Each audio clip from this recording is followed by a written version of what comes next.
பர்திமேயு சுவிசேஷ ஊழியங்கள் வழங்கும் நற்செய்தி நேரம். தேவ செய்தி பாஸ்டர் ஆர். அகஸ்டின். இந்த நாளில் உங்களோடு நான் பேசி வருகிறேன். தீமையை நன்மையாய் மாற்றுகிற தேவன்.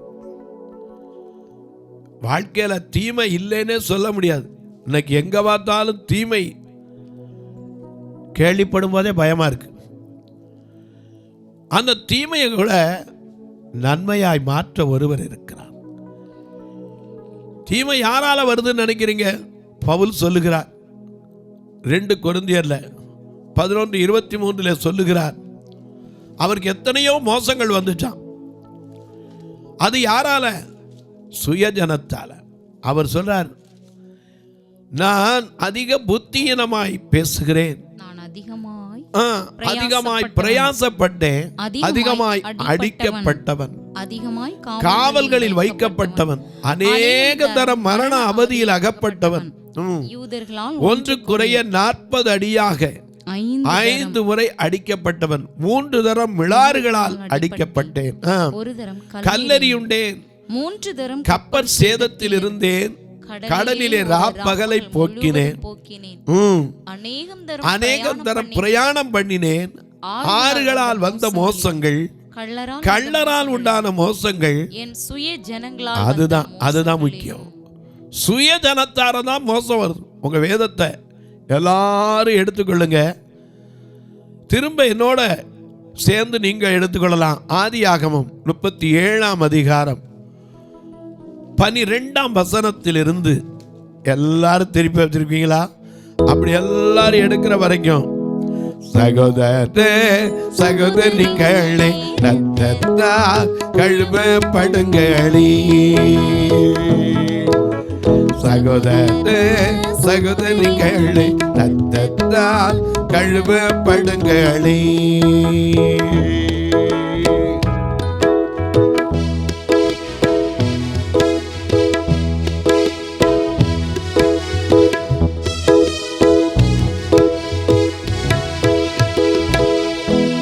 காலம் நிறைவேறிட்டேன், ராஜ்யம் சமீபமாயிட்டேன், காலம் நிறைவேறிட்டேன், ராஜ்யம் சமீபமாயிட்டேன், ஆயத்தமுள்ளவர் காணல்தமே, இல்லாதவர்க்கு பயமே, ஆயத்தமுள்ளவர் காணல்தமே, இல்லாதவர்க்கு பயமே. சகோதரிகளே ரத்தத்தால் கழுவப்படுங்களே.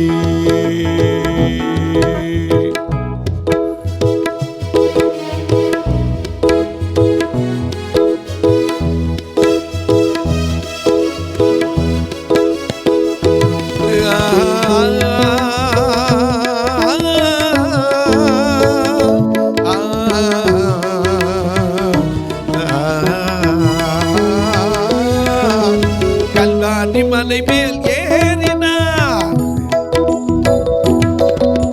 கல்வாரி மலை மேல் ஏறினார், கள்ளனை மல்லிக்க கூறினார், கல்வாரி மலை மேல் ஏறினார், கல்வாரி மலை மேல் ஏறினார், கள்ளனை மல்லிக்க கூறினார், வல்லவராக வல்லவராக மாறினார், நல்லேழு வார்த்தை கூறினார், வல்லவராக மாறினார், நல்லேழு வார்த்தை கூறினார். சகோதரிகளே ரத்தத்தால் கழுவப்படுங்களே, சகோதரிகளே ரத்தத்தால் கழுவப்படுங்களே. ஐயா, கல்வாரி மலையில கள்ளனை கூட மன்னித்த தேவன் நம்மளால நம்மளை நிந்திக்கிறவங்கள மன்னிக்கிற கற்றுக் கொடுக்கலையா? யாரால பிரச்சனை வரும் தெரியுமா? சுயஜனத்தால. ஏன்னா வேதம் சொல்லுது, மீகாவின் புஸ்தகத்திலே மிக அழகாக நமக்கு எழுதி வைத்திருக்கிறார். 7ஆம் அதிகாரத்திலே 5ஆம் வசனத்திலிருந்து வாசிக்கும் போது, சிநேகிதனை விசுவாசிக்க வேண்டாம். நல்ல கவனிங்க, சிநேகிதன்னா யாரு?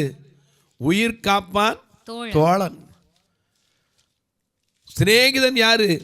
நமக்கு படிக்கும்போது சொல்லி கொடுத்துருப்பாங்க, உடுக்கை இழந்தவன் கை போல அங்கே இடுக்கண் களைவதுதான் நட்பு. நட்புக்கு இலக்கணம் வள்ளுவர் சொன்னார்.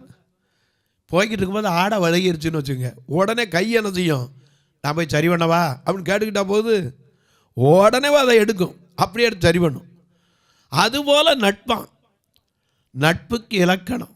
ஆனால் இங்கே சொல்றாரு, சிநேகிதனை என்ன செய்யாத, விசுவாசிக்க வேண்டாம், வழிகாட்டியை நம்பிட வேண்டாம். நல்ல கவனிங்க, உன் மடியில படுக்கிறது யாரா இருக்கும்? ஒன்று பிள்ளையா இருக்கும் அல்லது மனைவி புருஷனா இருக்கும்.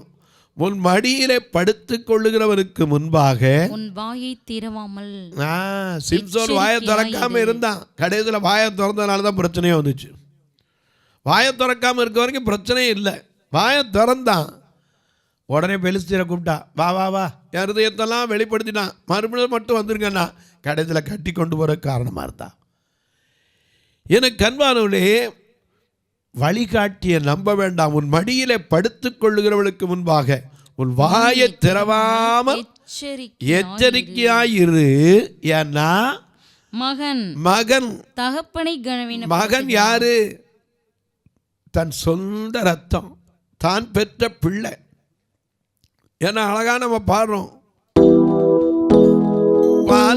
தாய்மர பாலகனை தாய்மர பாடு, கர்ப்ப பிறப்பின் குமாரனை பெற்றவள் மரப்பாடோ. தாய்மர பாலகனை பால்மர பாடு, பால்மர பாலகனை தாய்மர பாடு, கர்ப்ப பிறப்பின் குமாரனை பெற்றவள் மரப்பாடோ. பெற்றவள் மரப்பாடோ, பெற்றவள் மரப்பாடோ, பெற்றவள் மரப்பாடோ. தாய் தன் பிள்ளைய மறப்பாளா? ஆனால் மறந்துடா. இங்கே பாருங்க, மகன் தகப்பனை என்ன செய்யறானா? மகன் தகப்பனை கனவீனப்படுத்துகிறான். மகள் தன் தாய்க்கு மருமகள் தன் மாமிக்கு விரோதமாகவும் எழும்புகிறார்கள். மனுஷனுடைய சத்துருக்கள் அவன் வீட்டார்தான். அதனாலதான் உன் சத்துருக்களுக்கு முன்பாக உனக்கு ஒரு பந்தி ஆயத்தப்படுதுன்னு கர்த்தர் சொன்னார். தாவீது கூட பிறந்த சகோதரர்களுக்கு மத்தியில் தான் அபிஷேகம் பண்ணப்பட்டான். யோசேப்பு தன் சகோதரர்கள் மத்தியில் உயர்த்தப்படல, அத்தனை பேர் அங்கே உயர்த்தப்பட்ட இடத்துக்கு போய் பார்த்து ஆச்சரியப்பட்டான். இந்த யோசேப்பை தான் யாக்கோபு அழைக்கிறார். ஆதியாகமம் 37:12 வாசிக்கலாம். ஆதியாகமம் 37ஆம் அதிகாரம் 12ஆம் வசனத்தை வாசிக்க கேட்போம். பின்பு அவன் சகோதரர் சீகேமிலே தங்கள் தகப்பனுடைய ஆடுகளை மேய்க்க போனார்கள். சரி, அப்பொழுது இஸ்ரவேல் யோசேப்பை நோக்கி, ஏன்னா இந்த இஸ்ரவேலை யாரு பேர் மாத்தினது? ஆண்டவர் தான். ஆதியாகமம் 32ஆம் அதிகாரத்தில் தேவனோடு மனுஷனோடு போராடி அவன் மேற்கொண்ட போது உன் பேர் என்னன்னு கேட்டு இவன் யாக்கோபு சொன்னான், இன்னையிலேருந்து உன் பேர் என்னது இல்லை, யாக்கோபு இல்லை, இஸ்ரவேல் என்று மாற்றினான். என கண்பானவர்களே, இஸ்ரவேல் தான் யோசேப்பை நோக்கி, உன் சகோதரர் சீகேமிலே ஆடுகளை மேய்க்கிறார்கள் அல்லவா, உன்னை அவர்களிடத்துக்கு அனுப்ப போகிறேன் வா என்றான். நம்மளா இருந்தா என்ன சொல்லியிருப்போம்? ஏற்கனவே அத்தனை பேர் என் மேல என்ன இருக்கான்? பொறாமையா இருக்கான், காண்டில் இருக்கான். நம்ம பாஷையில் சொன்னா, ஏன்னா அது கொச்ச பாஷை, காண்டில் இருக்காங்கிறது. நல்ல பாஷையில் சொன்னா அத்தனை பேர் வெறியில் இருக்கான். எப்படா இவன் எப்படா தொலைவான்? ஏன்னா ஏற்கனவே தகப்பனிடத்துல இவனை குறித்து இந்த சகோதரர்கள் செய்கிற தீமையெல்லாம் சொல்லி வருவான். அது மட்டுமல்ல, அவனுக்கு ஒரு அங்கி தச்சு கொடுத்தா அதுலேயும் வேற எரிச்சல். இதுக்கு மத்தியில் இவன் ஒரு தரிசனத்தை கண்டு சொன்னால் அதை விட கோபம். அத்தனை பேரும் கோபம் இருக்கிற இடத்துல போயிருக்கான், அங்கே அனுப்புகிறேங்கிறார். இவன் உடனே என்ன சொல்லியிருக்கணும்? இல்லை, அவங்க எல்லாரும் என் மேலே ஒரே பிரச்சனையாக இருக்காங்க, நாங்கள் போனால் என்ன நடக்குன்னு எனக்கு தெரியாது, என்னையே அனுப்புகிறீங்க. ஐயா, இந்த உலகத்தில் இயேசு வரும்போது எல்லாரும் அவர் வரவேற்பாங்க நினச்சா வந்தார்? ஒவ்வொருத்தரும் அவரை பார்த்து என்ன சொன்னாங்க? யோவான் எழுதின சுவிசேஷம் 7ஆம் அதிகாரம் 20ஆம் வசனத்தை வாசிக்க கேட்போம். யோவான் 7:20. ஜனங்கள் அவருக்கு பிரதியுத்தரமாக, நீ பிசாசு பிடித்தவன். ஹலோ, நல்ல கவனிங்க. எப்படி சொன்னாங்க? பிசாசு பிடித்தவன். பிசாசின் கிரியைகளை அழிக்கும்படிக்கு தான் அவர் என்ன செய்தார்? இந்த பூமிக்கு வந்தார், வெளிப்பட்டார். ஆனால் அவரை பார்த்து என்ன சொன்னாங்க? பிசாசு பிடிச்சவங்கிறாங்க. அதே 12ஆம் வசனத்தை பாருங்க, யோவான் 7:12. மிக அழகா நமக்கு எழுதி, ஜனங்களுக்குள்ளே அவரை குறித்து முறுமுறுப்பு உண்டாயிற்று.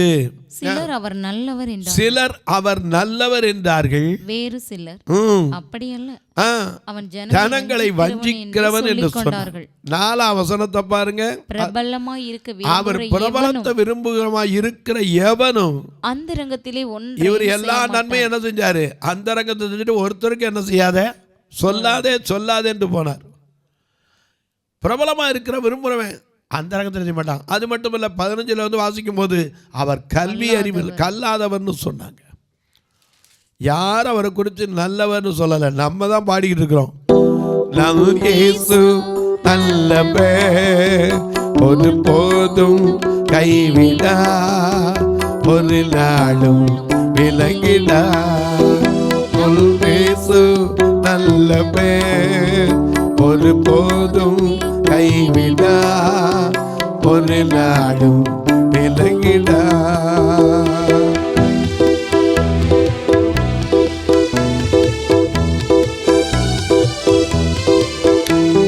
கண்ணீரை காண்கிறார், கதறலை கேட்கிறார்.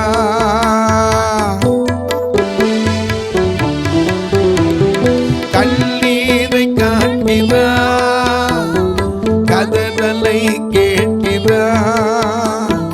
வேதனை அறிகிறார், உன் வேதனை அறிகிறார். இன்று விடுதலை தருகிறார், உனக்கு விடுதலை தருகிறார். ஒன்று சேர்ந்து ஒன்று சேர்ந்து ஒன்று சேர்ந்து துதிப்போம், சாத்தானை மிதிப்போம், தேசத்தை சுதந்தரிப்போம். ஒன்று சேர்ந்து துதிப்போம், சாத்தானை மிதிப்போம், தேசத்தை சுதந்தரிப்போம். நம் இயேசு நல்லவர், ஒரு போதும் கைவிடா, ஒரு நாளும் விலகிடா.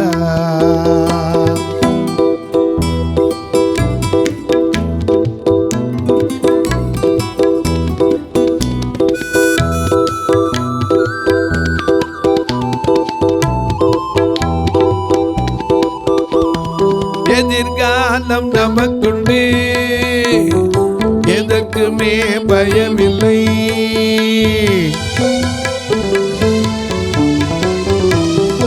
எதிர்காலம் நமக்குண்டு, எதற்குமே பயமில்லை. அதிகாரம் கையிலே, அதிகாரம் கையிலே, நாம் ஆளுவோம் தேசத்தை, நாம் ஆளுவோம் தேசத்தை. ஒன்று சேர்ந்து ஒன்று சேர்ந்து ஒன்று சேர்ந்து துதிப்போம், சாத்தானை மிதிப்போம், தேசத்தை சுதந்தரிப்போம். ஒன்று சேர்ந்து துதிப்போம், சாத்தானை மிதிப்போம், தேசத்தை சுதந்தரிப்போம். நாம தான் கண்ணீரை காண்கிறார், கதறுதலை கேட்கிறார், வேதனைகளை அறிகிறார்னு சொன்னோம். அப்போ என்னத்துக்கு நம்ம யாரும் என்ன பேசுறான்னு? ஏன்னா அவர் தீமை எல்லாத்தையும் என்ன செய்வார்? நன்மையாக. அந்த நம்பிக்கை நமக்குள்ள வருதா? தீமையான அனைத்தையும் நன்மையாக மாற்றுகிறவர். வேதம் அழகா சொல்லுது. அதோட எரேமியா ஒரு பதிலும் சொல்லியிருக்கார். 2ஆம் அதிகாரம் 19ஆம் வசனத்தில் பாருங்க, ஒவ்வொரு மனுஷனுக்கும் அவரே நியாய தீர்ப்பு எழுதி வச்சிருக்கார். எரேமியா 2ஆம் அதிகாரம் 19ஆம் வசனம். ஒரு மனுஷனுடைய தீமை என்ன செய்யுமா? ஒரு தீமை உன்னை தண்டிக்கும், உன் மாறுபாடு உன்னை கண்டிக்கும். மறந்துடக்கூடாது. வாசிங்க. எரேமியா 2:19 என்ன வாசிக்கிறோம்? உன் தீமை உன்னை கண்டிக்கும். எந்த மனுஷனையும் ஒரு நாள் கண்டிக்கும். உன் மாறுபாடுகள் உன்னை கண்டிக்கும். உன் தீமை கட்டாயம் தண்டனை கொடுத்தே தீருங்க, ஒரு நாள் வரும். ஆனா இயேசு நன்மையாக மாற்றி விடுவார். அதை மறந்துடாதீங்க. எந்த மனுஷனும் சரி தீமை செஞ்சா ஒரு நாள் உட்கார்ந்து அதை யோசிக்க வேண்டி வரும். இப்படி செஞ்சிடக்கூடாது, ஐயா நான் ஏன் இப்படி செஞ்சேன். ஆனால் மறந்து ஆண்டவர்கிட்ட அப்ளை பண்ணிடுவான், மனுஷன் விட மாட்டான். அதே சொல்லி சொல்லி சொல்லி சொல்லி இவனா இவனா இவனா அதை மறந்தா கூட இவன் மறக்க மாட்டான். யோசேப்பு தன் சகோதரர்கள் எல்லாத்தையும் மறந்துட்டு அவன் மேலே வச்சிருந்த கோபம், அவங்க மேலே வச்சிருந்த வெறுப்பு எல்லாத்தையும் மறந்துட்டு தகப்பனுக்கு கீழ்ப்படியணும். வேதம் சொல்லுது, உன் தகப்பனையும் தாயையும் கனம் பண்ணுவாயாக. எதுக்காக? உன் நாட்கள் நீடித்திருக்கவும் உன் தேவனாகிய கர்த்தர் உனக்கு கொடுக்கும் தேசத்திலே நீடித்திருப்பதற்கு நீ செய்ய வேண்டிய தாயையும் கனம். எத்தனை பேர் மகன் தகப்பனை கனவீனப்படுத்துகிற உலகத்தில் வாழ்றோம். டேய் தகப்பான்னு கூப்பிடுறான். ஏன்னா நமக்கு அப்படி கூப்பிட்டா தான் உடனே அது ஒரு காமெடின்னு நினச்சிக்கிறோம். தகப்பன்கிறது யாரு? தேவன் தந்த ஈவு. எப்படியோ ஒரு தகப்பனுக்கு தாய்க்கும் மகனாக பிறந்து நம்ம எல்லாம் பரம தகப்பன் ஏற்றுக்கொண்டார். தகப்பன் கூப்பிடுறாரு, எப்பா உங்கள் அண்ணன்லாம் எங்கே போயிருக்காங்க? ஆடு மேய்க்கிறதுக்கு எங்கே போயிருக்காங்க? சீகேமுக்கு போயிருக்காங்க. இந்த சீகேம் மனுஷரை குறித்து உங்களுக்கு பின்னாடி சொல்கிறேன். சீகேம்னு ஒன்றும் சாதாரண நினச்சிடாதே. சீகேமில் தான் தீனாள் கெடுக்கப்பட்ட இடம். தீனாள் யாக்கோபுக்கு இருந்த ஒரு பொண்ணு. அந்த தீனாள் எங்கே தான் கெடுக்கப்பட்டா? சீகேமில் தான். இந்த சீகேமுக்கு ஆடு மேய்க்க போயிருக்காங்க. அவர் சொல்றார் பாருங்க, இஸ்ரவேல் யோசேப்பை நோக்கி, உன் சகோதரர் சீகேமிலே ஆடுகளை மேய்க்கிறார்கள் அல்லவா? சரி, உன்னை அவர்களிடத்துக்கு அனுப்ப போகிறேன் வா என்றும் அவன் இதோ போகிறேன் போகிறேன். உடனே என்ன இருந்தாலும் சரி, என்ன நடந்தாலும் சரி, எனக்காக யாவையும் செய்து முடிக்கிற ஒருவர் இருக்கிறார், என்னோடு நடக்கிற ஒருவர் இருக்கிறார், எனக்கு முன்னே போய் காரியங்களை வாய்க்க செய்ய ஒருவர் இருக்கிறார், கோணல்களை செவ்வைப்படுத்த ஒருவர் இருக்கிறார். அதான் நம்பிக்கை அவனுக்கு. உடனே கீழ்ப்படியணும். வேதம் சொல்லுது, கீழ்ப்படியாம என்னது பெரிய பாவம். சகுல் ராஜா தள்ளப்பட்டது காரணம் என்ன? கீழ்ப்படியாமை. அவ்வளவுதான். ரோமர் 5:19 சொல்லுது, ஒரு மனிதனுடைய கீழ்ப்படியாமையினாலே பாவம் என்ன செஞ்சு பூமியில வந்துச்சு. அதே ஒரு மனிதனுடைய கீழ்ப்படிதலினாலே அன்றியும் ஒரே மனுஷனுடைய கீழ்ப்படியாமையினாலே அநேகர் பாவிகளாக்கப்பட்டது போல ஒருவருடைய கீழ்ப்படிதலினாலே அநேகர் நீதிமான்களாக்கப்படுவார்கள். மறந்துடாதீங்க, கீழ்ப்படிதல் மிக மிக அவசியம். வாழ்க்கையில கீழ்ப்படிஞ்சு மட்டும் பாருங்க, முன்னேறதுக்கு அதான் படி. இன்னைக்கு எத்தனை பேர் அப்பா அம்மா சொல்றதை என்ன செய்யறது இல்லை, கேட்கறது இல்லை.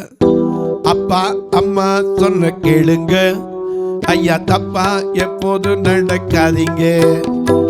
அப்பா அம்மா சொல்ல கேளுங்க, எப்போதும் தப்பாக நடக்காதீங்க.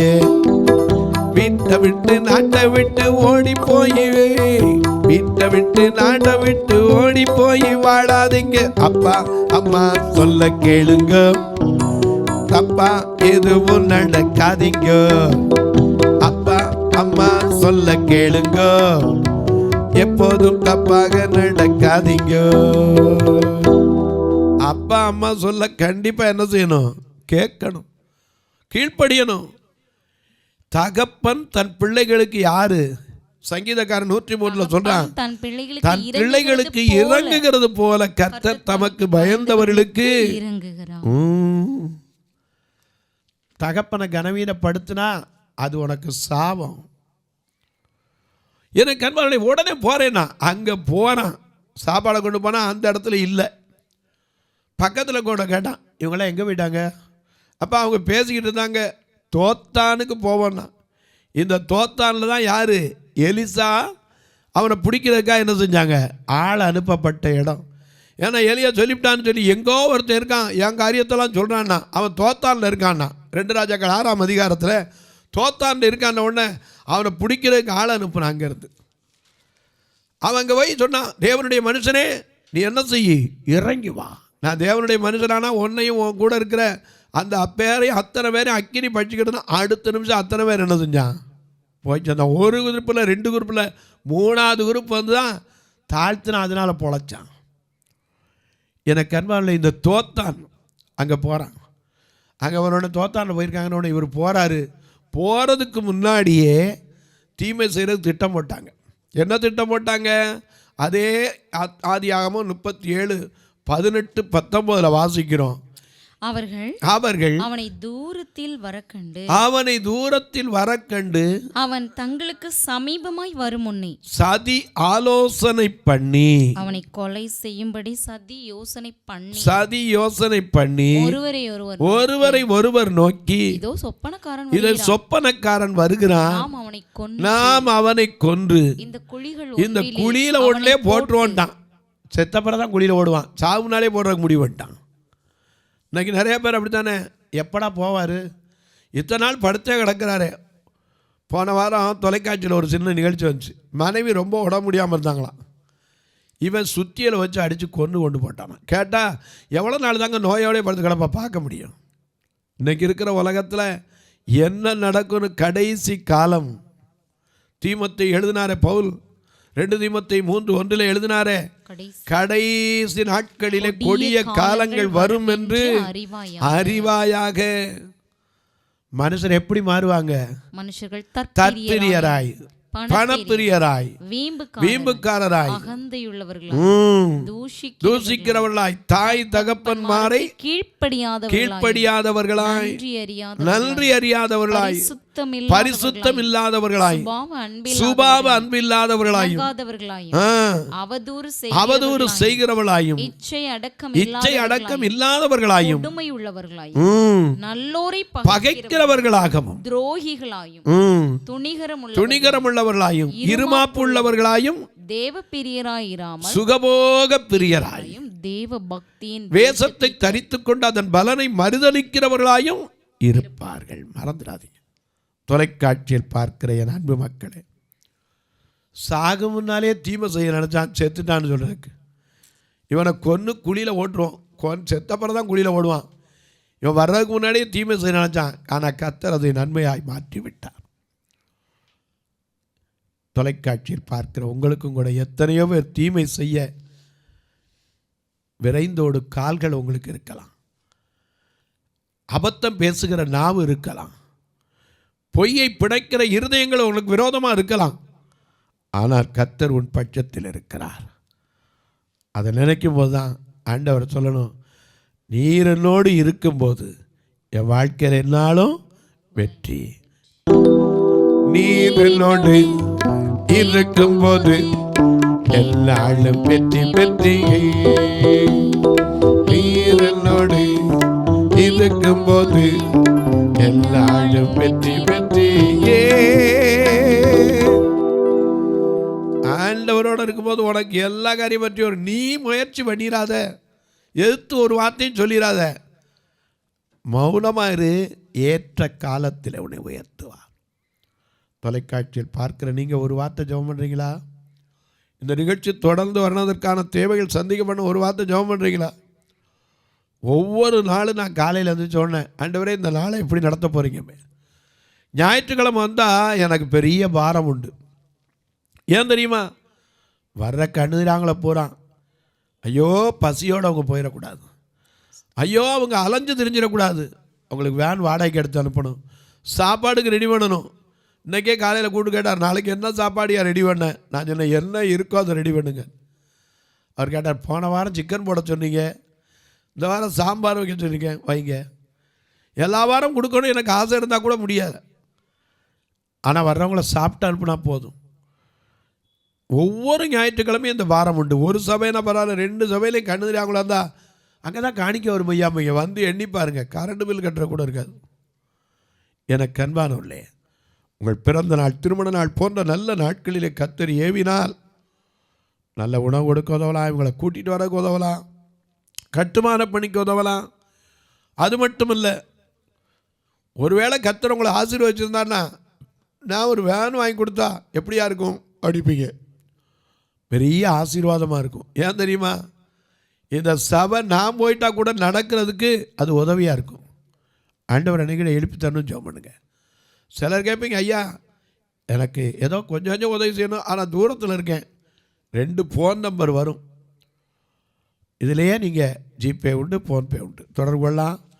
உங்கள் பிறந்த நாள், திருமண நாள், தங்களுக்கு அன்பான இழந்த நினைவு நாட்கள், அல்லது ஒரு வேலை கிடைச்சது, உயர்வு கிடைச்சது, பல நாள் தீராத பிரச்சனை தீர்ந்தது, சந்தோஷத்தை, ஒரு வீடு கட்டி கிரகப்பிரவேசம் கொண்டாடுறீங்கன்னா எத்தனை ஊராக கூப்பிட்டு சாப்பாடு விடுறீங்க.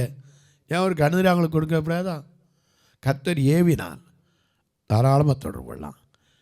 எப்படி பிரதர்? இதில் 2 ஃபோன் நம்பர் இருக்குது, இதில் தொடர்பு கொள்ளலாம். கணக்கு வைக்கிறவங்க என்று கேளுங்க, அதுக்கு வழி உண்டு சொல்கிறேன்.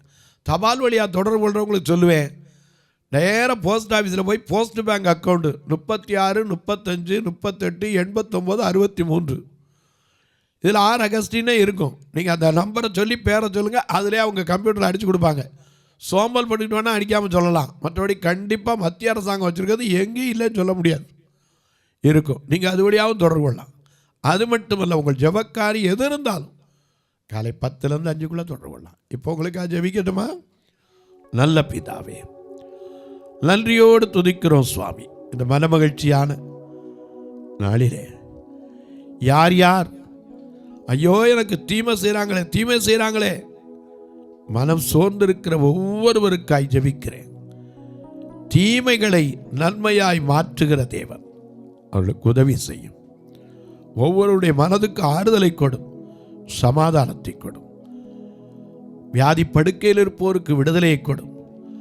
ஐயோ தூர தேசத்தில் என் புருஷன் இருக்கார், என்னை பார்க்க வர முடியல, எப்படி இருக்கிறாரோன்னு கவலையோடு இருக்கிற மக்களுக்கு நீதிமொழிகள் 25:25 படி தூரத்திலிருந்து வரும் செய்தி விடாய்த்த ஆத்மாவுக்கு கிடைத்த குளிர்ந்த நீரைப் போல நல்ல செய்திகள் கிடைக்கட்டும். பிறந்த நாள், இன்றைக்கு திருமண நாள் நினைவு கூறுகிறவர்களுக்காய் ஜெபிக்கிறேன். தங்களுக்கு அன்பான இழந்து தவிக்கிற ஆறுதலற்று இருக்கிற மக்களுக்கு ஆறுதலை கூட அந்த நினைவு நாளை இன்றைக்கு கொண்டாடுகிற மக்களுக்காய் ஜெபிக்கிறேன். ஒவ்வொருவருடைய கண்ணீர் கவலைகள் மாறட்டும், வேதனைகள் விலகட்டும், தீமைக்கு நன்மை கிடைக்கட்டும். இயேசுவின் நாமத்தில் ஜெபிக்கிறேன் நல்ல பிதாவே, ஆமென், ஆமென். சபை ஆராதனை ஞாயிறு காலை 10 மணி முதல் 12 மணி வரை. இடம் பர்திமேயு சுவிசேஷ ஆலயம், அன்னை சத்யா நகர், இளமனூர் அஞ்சல், சக்கிமங்கலம் வழி, மதுரை மாவட்டம். பின்கோட் 625201 மற்றும் பர்திமேயு சுவிசேஷ ஜெப வீடு, flat number 107, Eden garden, Muthur, Tirunelveli. Pincode 627011. சிறப்பு உபவாச கூட்டம் ஒவ்வொரு மாதமும் 2வது சனிக்கிழமை காலை 10 மணி முதல் 1 மணி வரை நாகர்கோவில் YMCA ஹாலில் வைத்து நடைபெறுகிறது. மற்றும் ஒவ்வொரு மாதமும் 4வது சனிக்கிழமை காலை 10 மணி முதல் 1 மணி வரை திருநெல்வேலி புதிய பேருந்து நிலையம் அருகில் உள்ள கிரேஸ் ஹாலில் வைத்து நடைபெறுகிறது. எங்கள் எல்லா ஆராதனைகளிலும் கலந்து கொண்டு தேவனை மகிமைப்படுத்த அன்பாய் அழைக்கிறோம். உங்கள் உதாரத்துவமான காணிக்கைகளினால் இவ்வூழியத்தை தாங்க விரும்பினால் R Augustin, account number 5021364331, IFSC code IDIB 000B066, Indian bank, BP Kulam, Madurai. GPay number 9842181917, BGM ministries மற்றும் 9442559772, பிளைண்ட் மினிஸ்ட்ரீஸ் அகஸ்டின். உங்கள் தொடர்புக்கு பாஸ்டர் ஆர் அகஸ்டின், பர்திமேயு சுவிசேஷ ஊழியங்கள், நாகமலை, புதுக்கோட்டை, மதுரை 625019. தொலைபேசி எண்கள் 9842181917 மற்றும் 9442559772. கர்த்தர் தாமே உங்களை ஆசீர்வதிப்பாராக.